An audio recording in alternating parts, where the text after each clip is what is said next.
नमस्कार दोस्तों, मेरा नाम है आशीष राठौर। एक बार फिर से आपका स्वागत है मेरे चैनल पर। अगर आप मेरे चैनल पर आज नए आए हैं तो रेलवे से जुड़ी कई सारी टेक्नोलॉजी की वीडियोस और अपडेट्स मेरे चैनल पर मिलती रहती हैं और साथ में रेलवे की जर्नीज वीडियो भी मैं ज़रूर लाऊंगा जल्दी ही। तो दोस्तों, आज की बात रेलवे के बजट की मैं करने जा रहा हूं। जैसे कि आप लोगों को पता है कि 1 फरवरी 2021 को यूनियन बजट पेश किया गया और यूनियन बजट के अंदर ही हमारा रेलवे का बजट जो है उसका हिस्सा होता है। तो रेल बजट अगर उसका हिस्सा है तो हम उसकी भी थोड़ी बहुत बात तो करना बनती है, क्योंकि आजकल जब से रेल बजट यूनियन बजट का हिस्सा बना है तब से उसको इतना अच्छी तरीके से एक्सप्लेन नहीं किया जाता बजट में, और इसलिए बहुत सारे लोगों को जानकारी नहीं मिल पाती किस तरीके से क्या क्या एलोकेशन हुआ है। लेकिन दोस्तों, ये वीडियो का पहला पार्ट है। आप लोगों को पता होगा पिछले साल भी मैंने 2 पार्ट बनाए थे, जिसमें पहले पार्ट में मैं वो चीज़ कवर करता हूं जो अभी निर्मला सीतारमण जी, जो कि अभी फाइनेंस मिनिस्टर हैं, जो वो बोलती हैं सिर्फ उतना, और उसको थोड़ा सा अपनी तरफ से ऐड भी करूंगा। बाकी डॉक्यूमेंट को और अच्छे से पढ़ने के बाद मैं एक सेकंड वीडियो जो बनाता हूँ, लंबा वीडियो बनाता हूँ, उसमें बताता हूँ कि कितने नंबर ऑफ कोचेस को बनाया जाना है, कितने प्रोडक्शन यूनिट को पैसा मिलने वाला है और क्या क्या एक्सपेक्ट कर रहा है रेलवे, और क्या क्या चीज़ें होने वाली हैं, और अच्छे से एलिब्रेट कर दूंगा मैं। वो सेकंड पार्ट होगा। तो फर्स्ट पार्ट में आपके 2 मेन सवाल जो आप मेरे कमेंट सेक्शन में पूछते हैं उनका जवाब मिलने वाला है। पीपीपी मॉडल के तहत सोननगर से डानकुनी के बीच में बनने वाला जो ईस्टर्न डेडिकेटेड फ्रेट कॉरिडोर का पार्ट है, उसके लिए बहुत टाइम से डेडलाइन ना तो पता लग रही थी ना तो न्यूज़ आ रही थी।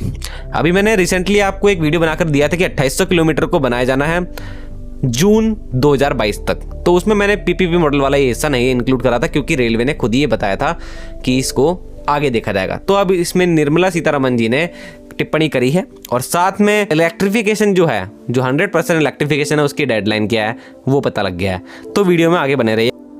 इससे पहले मैं आपको बता देता हूं दोस्तों, मैंने जो आपको चैनल में रिसेंटली बताया, आखिरकार आज जाकर के वही चीज़ निर्मला सीतारमण जी ने रेल बजट के अंदर इंक्लूड भी करी है, और हमारी जो खबर थी उस पर एक तरह से आप समझ सकते हैं कि मैंने बिल्कुल आपको करेक्ट खबर दी थी।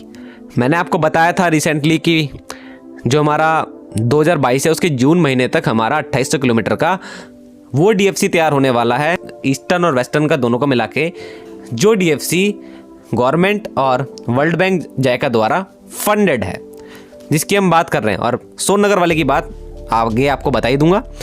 तो इस पर उन्होंने टिप्पणी करते हुए बता ही दिया है कि इस पर उन्होंने जोर दिया है।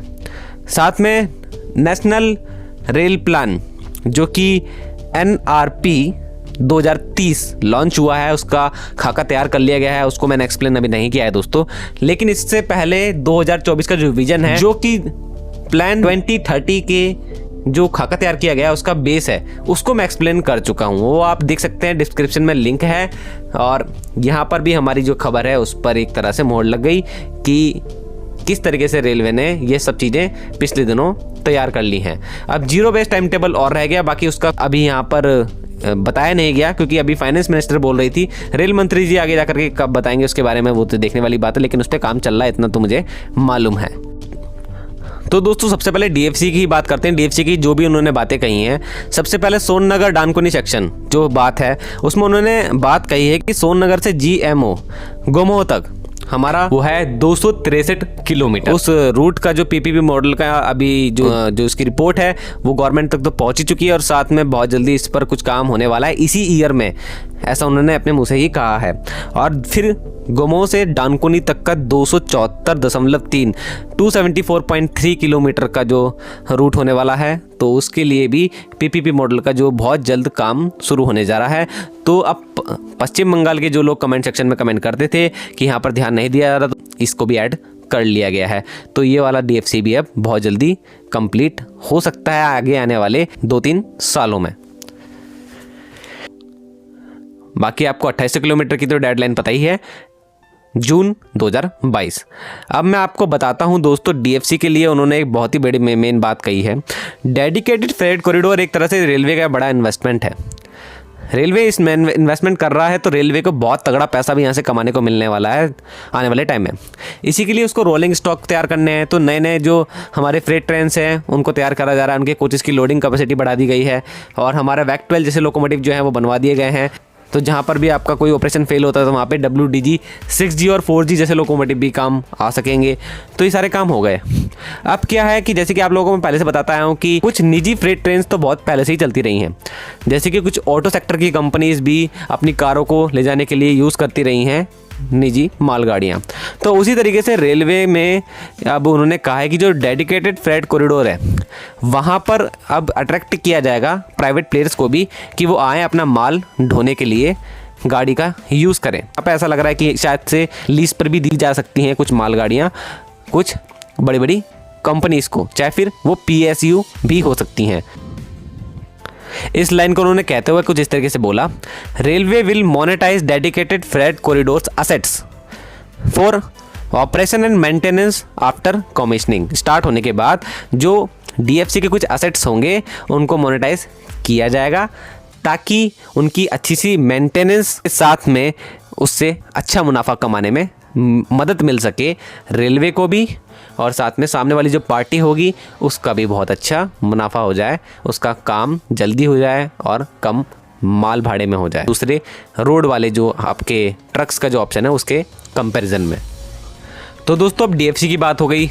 अब आपका एक और जवाब मेरे को देना था इलेक्ट्रिफिकेशन का। तो इलेक्ट्रिफिकेशन 100% कब होगा? सबसे पहले 100% का मतलब दोस्तों ये है यहाँ पे गवर्नमेंट का या फिर कह सकते हैं रेलवे का कि जो भी रूट ऐसा रूट है जो कि इलेक्ट्रिफिकेशन के लिए अवेलेबल है और जिसमें फ्यूचर में इलेक्ट्रिफिकेशन होने की संभावनाएं हो सकता है, कोई भी प्रॉब्लम नहीं है, तो वो 100% का पार्ट है।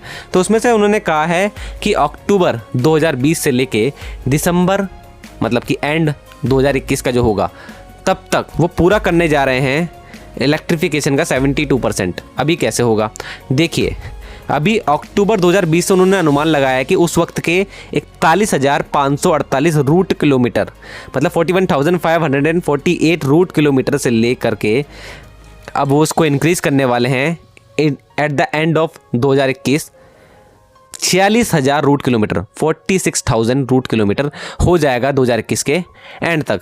और जो ये 46,000 रूट किलोमीटर है ये 72% इलेक्ट्रिफिकेशन हो जाएगा पूरे देश में जो भी हमारा ब्रॉड गेज का रूट उपलब्ध है।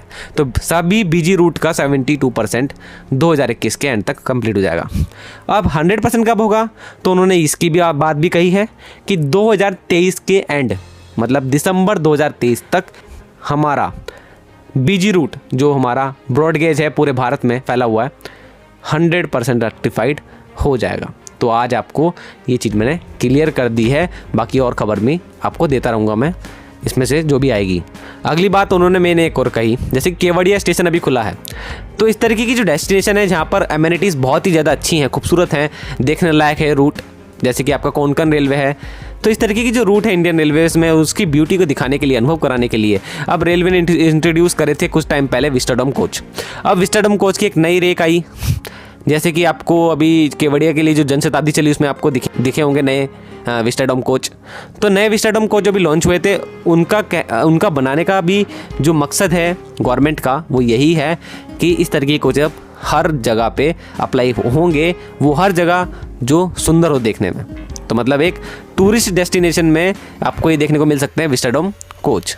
तो देखते हैं किस किस टूरिस्ट डेस्टिनेशन में अभी आगे इंट्रोड्यूस किए जाने हैं विस्टाडोम, क्योंकि अभी बजट में तो कह ही दिया गया है।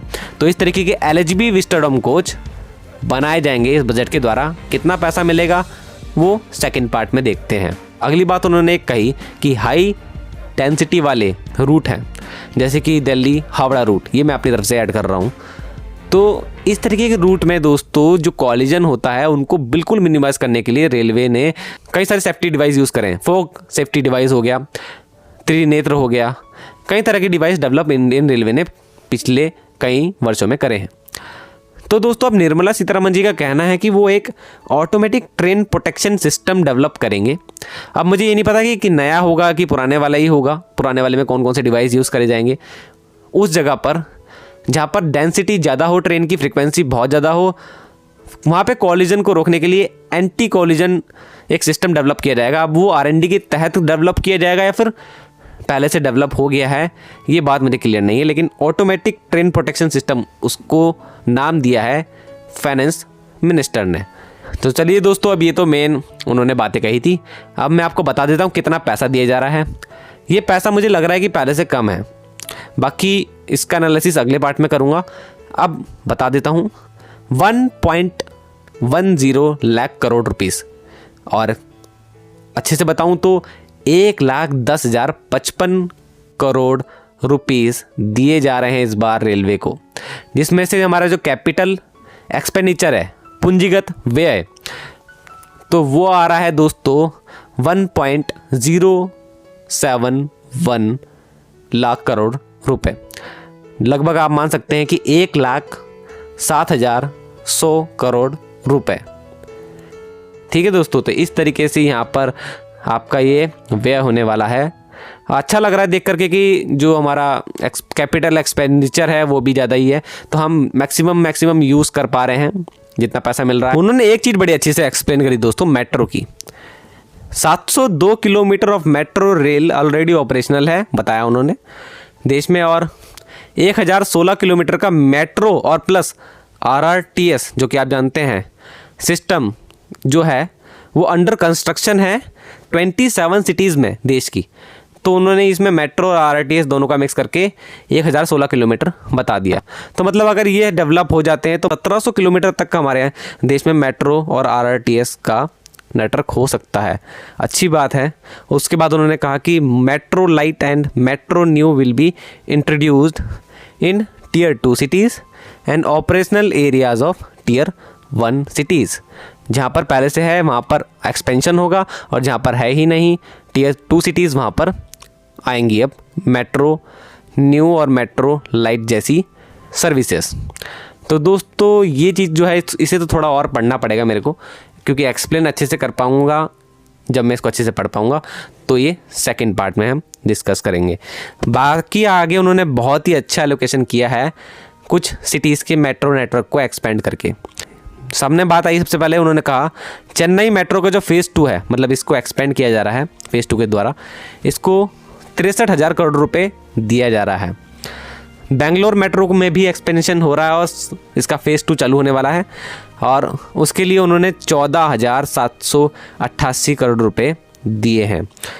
उसके बाद नागपुर मेट्रो का भी एक्सपेंशन होने जा रहा है और इसका फेज़ 2 जल्द चालू होगा, जिसके लिए 5,976 करोड़ रुपए दिए गए हैं। नासिक मेट्रो का फेज़ 1, मतलब नासिक मेट्रो जो कि स्टार्ट अभी होगी, इसका फेज़ 1 ही है, इसके लिए 2,092 करोड़ रुपए दिए गए हैं। उसके बाद कोची मेट्रो का फेज़ 2, मतलब यहाँ पे भी एक्सपेंशन हो रहा है, यहाँ पर 1,957 करोड़ रुपए दिए गए हैं। तो कुछ इस तरीके से मेट्रो का बहुत ज़्यादा ध्यान दिया गया है इस बजट में। आप लोगों को कैसा और क्या समझ में आया इस बजट में बताना। मैंने जितनी कोशिश हो सकती थी रेल बजट की जानकारी जुटाने की मैंने कर ली है। आप लोगों को बहुत सारी चीज़ें क्लियर भी कर दी। तो इससे दोस्तों एक चीज़ तो क्लियर हो गई कि रेल बजट में कुछ तो पॉजिटिव आया है निकल के रेलवे के लिए। अब इसका जो पैसा इसको दिया गया है वो कहाँ पे लगाया जाएगा, प्रोडक्शन यूनिट्स को क्या दिया जाएगा। आप तो जानते हैं कि वंदे भारत भी बनवानी है अभी, तो वंदे भारत का भी क्या जिक्र है जो इसके डॉक्यूमेंट्स है उसके अंदर। तो इसका जो मैं सेकंड पार्ट बनाऊंगा उसमें आपको और अच्छे से क्लियर हो जाएगा। तो अगर आपको आज का वीडियो में बहुत अच्छे से क्लियर हो गया है तो इसको भी अपने दोस्तों के साथ शेयर करना मत भूलिएगा। आज के लिए इतना ही। वंदे मातरम, भारत माता की जय।